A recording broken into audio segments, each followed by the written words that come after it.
La petitesse humaine a été assumée par la majesté de Dieu, notre faiblesse par sa force, notre servitude à la mort par son immortalité, pour payer la dette de notre condition humaine.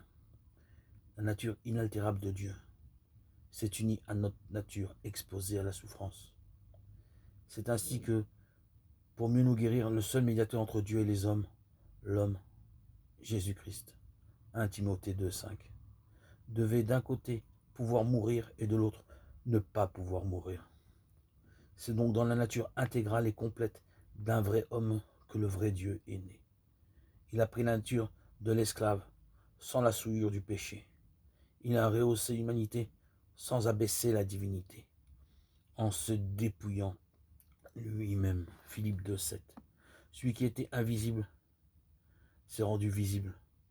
Le Créateur et Seigneur de toutes choses a voulu être un mortel parmi les autres mortels. Mais tout cela était la condescendance de la miséricorde, non une défaite de sa puissance. Tout cela est d'un ordre nouveau. Lui qui dépasse toute limite a voulu être limité comme nous. Lui qui existait avant la création du temps a commencé à exister dans le temps. Le Seigneur de l'univers a pris la condition d'esclave. Philippe 2,7, en plongeant dans l'ombre la grandeur infinie de sa majesté. Le Dieu incapable de souffrir n'a pas dédaigné d'être un homme capable de souffrir, et lui qui est immortel de se soumettre aux lois de la mort. En effet, le même Christ qui est vrai Dieu est aussi vrai homme.